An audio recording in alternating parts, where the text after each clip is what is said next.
6 weddings, 6 new spouses. And if you line up the photos from every single one of them in order, from 2016 all the way to 2023, you'll notice something that fans have talked around for years, but never actually put side by side. One man gets a little harder to find in every single picture. That man is Kody Brown. And by the end of this video, I'm going to show you exactly how his presence and then his slow disappearance from these 6 weddings lines up almost perfectly with the collapse of his own marriages. It's not a coincidence, and once you see it laid out in order, you will not be able to unsee it. But to get there, we have to go back to the beginning, back when this family was still mostly in one piece, and meet the 6 people who married into the Browns while everything around them was quietly falling apart. And stick around, because there's one name on this list who didn't marry a Brown kid at all, and once you realize who it is, the whole story shifts. Let's start with Caleb Brush, because he was the first. Caleb married Maddie Brown on June 4th, 2016 in Bozeman, Montana. This part is fully documented. It aired on the show itself, in an episode literally titled, Maddie Gets Married. Maddie was the very first of Kody and Janelle's 18 combined children to get married, at just 20 years old, and the wedding was a huge deal for the family, a bohemian, homemade decorations kind of day out in the mountains. And Kody wasn't just attending, he was officiating. He walked his daughter down the aisle, handed her off, and then turned right back around to marry her off himself, reportedly making sure everyone in the room knew exactly whose daughter this was before the vows even started. Before the wedding, Caleb told a magazine plainly, "We are not living plural marriage," making clear from day one that he and Maddie were building something separate from the family's polygamous structure. Nobody in the family seemed upset about that. If anything, at the time, it read as refreshing. A chance for one of Kody's kids to choose something completely different for herself. Now, here's the detail that most fans only found out years later, and it's not speculation. Maddie has confirmed every bit of it herself, in her own words, on her own social media. Caleb has struggled with serious health problems for most of their marriage. Back in 2018, during an episode of the show itself, it came out that he'd suffered a double pulmonary embolism. Janelle, his mother-in-law, said publicly at the time that doctors told the family if he'd simply gone home and gone to sleep that night instead of getting checked out, he might not have woken up at all. That's the kind of scare that would rattle any young marriage. And more recently, in an Instagram Q&A with fans, Maddie revealed that Caleb is now living with chronic kidney disease, describing one stretch as, quote, really dicey, and explaining that his condition factored directly into the couple's decision to stop at 4 children instead of having a 5th. She's been candid that his kidney function is being watched closely, and that if it drops far enough, a transplant could become necessary. There's no diagnosis to hand down here, no medical conclusion to draw, just what the couple themselves have chosen to share. And what they've chosen to share paints a picture of quiet, unglamorous stability. Not a headline-grabbing love story, just 2 people who've spent almost a decade showing up for each other through something genuinely hard, almost entirely out of the spotlight, while the rest of the family's drama played out on national television. Hold that thought, because it matters later, when we get to who wasn't showing up for other weddings down the line. Next is Tony Padron, and this one's a fun one, a nice change of pace after Caleb and Maddie's quieter story. Tony married Mykelti Brown on December 17, 2016, at the Bloomington Country Club in St. George, Utah, in front of more than 400 guests, with a retro Mexican theme, a full taco buffet, and 8 different cake flavors. And this part is documented on video. From the reception itself, white Frisbees were thrown over the couple as they walked back down the aisle together, an idea Kody himself later described with real enthusiasm in interviews after the ceremony.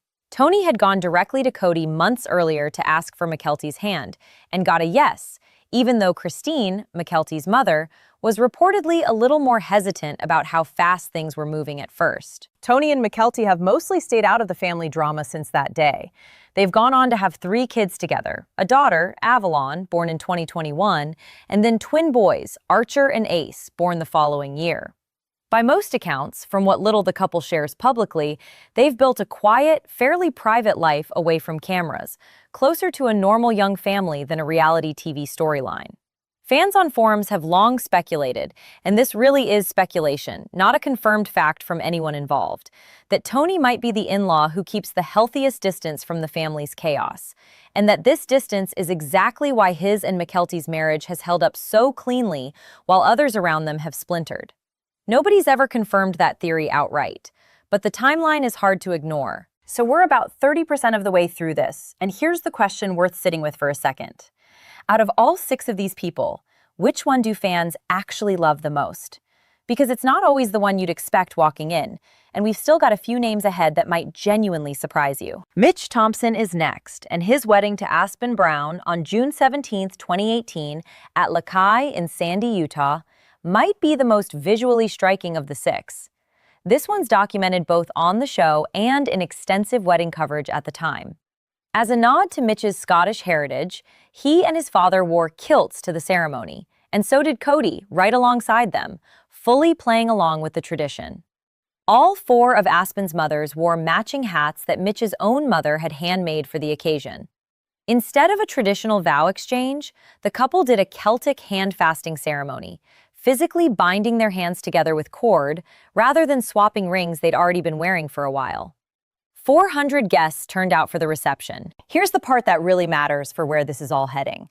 Kody was fully present for this wedding too, kilt and all, smiling in photo after photo, clearly comfortable being part of the celebration. But notice the pattern that's starting to form if you're keeping score. 2016, Kody's front and center, actually officiating the ceremony himself. 2016 again, Kody's front and center, cracking jokes about Frisbees. 2018, Kody's front and center, in a kilt, fully participating in someone else's family tradition.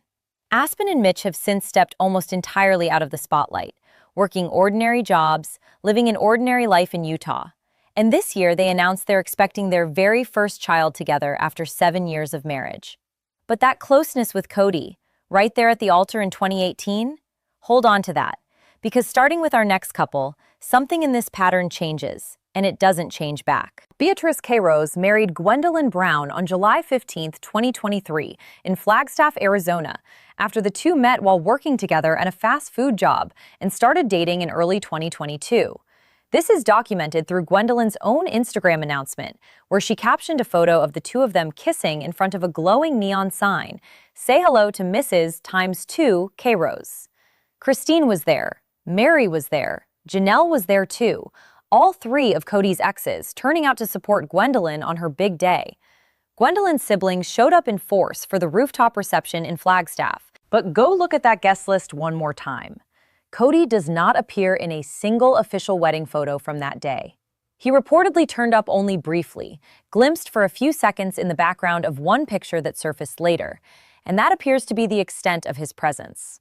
No confirmed sit-down interview about the day, no official acknowledgement, nothing remotely like the kilt and the officiating from years before. Fans have debated this one for a long time now, and this part really is speculation, not confirmed fact, over whether Kody's near absence was about scheduling conflicts or about something deeper given his well-documented estrangement from most of his older children by that point in the timeline. Nobody in the family has ever confirmed the actual reason on record, but watch what the pattern is doing. 2016, front and center. 2018, front and center. 2023, barely a blur in someone else's background photo. Christine, though, went the other direction entirely.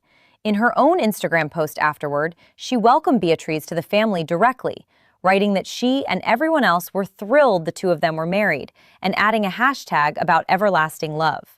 Mary, in her own post, called Gwendlyn a blessing in her life and wished the couple a lifetime of love and laughter. Two mothers, both fully present, both publicly warmly welcoming a new daughter-in-law into the family in writing. Meanwhile, the father of the bride is a blur in somebody else's photo. Sit with that contrast for a second, because it's going to matter again in a few minutes. We're about 60% of the way through now, and this is the part where the quiet stabilizer in this whole story really starts to come into focus, so stay with me, because it might not be the couple you'd guess walking in. Audrey Chris and Leon Brown, Mary and Kody's only child together, secretly got married on October 29, 2022, at a courthouse in Colorado Springs. This wasn't revealed publicly until almost a year later, in August of 2023, when a marriage certificate obtained by a tabloid confirmed what had quietly already happened. Leon and Audrey had actually been a couple since January of 2017 and got engaged at a women's march in Washington, D.C. back in January of 2019, with plans for a full wedding in the summer of 2020. Then COVID hit, and those plans got pushed back for years. When they finally did tie the knot, at a courthouse with no reception and no 400 guests, they didn't invite Mary and they didn't invite Kody. Both Leon and Audrey use they and them pronouns. This part is fully documented, confirmed directly by Leon in their own words. Leon came out as transgender in June of 2022, just a few months before that courthouse ceremony. And Audrey had come out as transgender themselves the previous December. Neither parent was present for what should have been one of the biggest days of their only child's life. And this is where the fact versus theory line gets genuinely interesting, because it's actually both at once. It's documented on the record that neither parent attended. What's speculation is why. Some fans believe it was purely about privacy, about wanting one single thing in their life that the cameras and the family's ongoing drama simply couldn't touch. Others think it reflects a deeper rift that had been building for years, starting when Leon came out as gay back in 2017, and deepening again when Leon came out as transgender in 2022. Nobody's confirmed which explanation is closer to true, and it's entirely possible it's some mix of both. Either way, notice what's happening to our pattern here. This is the quietest wedding of all 6. No reception, no hundreds of guests, just a courthouse, 2 witnesses, and each other. And it's also the one where both parents are completely and totally absent. Now, before we get to the 6th and final in-law on this list, I have to pause here, because if you've been counting along, you've probably noticed something. 5 names so far, and every single one of them married one of Kody's kids. But the 6th person on this list didn't marry a Brown child at all. He married a Brown. David Woolley married Christine Brown, Kody's ex-wife, on October 7th, 2023. At Red Cliffs Lodge on the banks of the Colorado River in Moab, Utah, in front of 330 guests. This is one of the most heavily documented weddings on this entire list. It got its own 2-part TLC special that aired the following January. Christine walked down the aisle flanked by her son Peyton and her own father, and later told a magazine the whole day felt like a fairy tale. David is a widower. He lost his first wife after more than 20 years of marriage, back in 2012, and came into this new relationship with Christine, already raising 8 children of his own. The two met on a dating app in October of 2022, went Instagram official that Valentine's Day, and were married less than a year after that. Christina said publicly that this wedding gave her things she never got the first time around. A real white dress, her father actually walking her down the aisle, nobody sharing the stage with her but David and the officiant, David's own son-in-law. And Kody was not there. Not glimpsed in the background this time, not invited at all, as far as any reporting on the day has shown. His ex-wife of 27 years married a widowed father of 8, surrounded by their combined families and hundreds of guests, and the man she used to share a name with wasn't anywhere in the building. So here's the pattern, laid all the way out, exactly like I promised you at the very beginning. 2016, Caleb and Maddie's wedding. Kody officiates the ceremony himself. 2016, Tony and Mykelti's wedding. Kody's right there, laughing about Frisbees. 2018, Mitch and Aspyn's wedding. Kody's in a kilt, fully part of the celebration. Then the timeline jumps forward to 2022, Leon and Audrey's courthouse wedding. No Kody. 2023, Gwendlyn and Beatrice's wedding. Kody, maybe, for a few seconds, somewhere off to the side of one photo. 2023 again, just months later, Christine and David's wedding. No Kody at all. Nobody at TLC has ever said this pattern out loud, and this next part really is just pattern recognition on our end, not a confirmed statement from anyone in the family, but lines it up against everything else going on in those same years. Kody's marriage to Christine officially ended in 2021. His marriage to Janelle unraveled around that same stretch of time. Mary had already stepped mostly away years before that. As his own plural marriage came apart piece by piece, year by year, he showed up in fewer and fewer of the family's brand new marriages. The timeline of him quietly disappearing from these weddings tracks almost exactly onto the timeline of his own family falling apart around him. And that's the actual story hiding underneath this one. While one father's marriages were quietly ending, 6 other people were quietly building something that never once needed him to hold it together in the first place. Caleb showing up for Maddie through health scares nobody could have predicted. Tony and Mykelti built a private, steady life together, mostly away from any camera. Mitch and Aspyn, 7 years in and now expecting their very first child. Beatrice becomes, in Christine's own words, family, no asterisks attached. Audrey and Leon choose each other at a courthouse with nobody watching at all, and meaning every bit of it anyway. And David finally gives Christine the wedding day she'd been waiting almost 3 decades to have. None of these 6 people needed plural marriage to make any of this work. They just needed each other. And, as it turns out, that was enough. It's worth saying clearly, because it's easy to lose in a video built around one man's absence, that none of this is really about Kody at all. It's about the fact that 6 completely different people, with 6 completely different stories, all chose to walk into this famously complicated family at 6 different points in its unraveling, and none of them turned around and walked back out. Caleb stayed through a health scare that would have tested any marriage. Tony and Mykelti built a life quiet enough that most fans genuinely don't know what either of them looks like at the grocery store. Mitch learned to wear a kilt for a family that wasn't originally his own. Beatrice got welcomed by name, in writing, by 2 mothers who didn't have to say a word. Audrey and Leon built a life together, even when the family they were born into couldn't fully show up for it. And David walked a woman down a path she'd been denied once already, and gave her every single thing she asked for the second time around. That's 6 separate decisions to stay, made by 6 people who technically didn't have to make any of them at all. So here's what I actually want to know from you. Out of these 6 people, who do you think is the real MVP of the Brown family? The one who did the most to quietly hold this whole extended family together while everything else around them was cracking?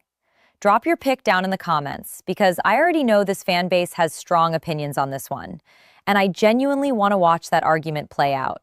And if this kind of deep dive into the parts of this family's story that never quite make the highlight reel is what you're here for, go ahead and hit subscribe, because there is a lot more of it still to unpack.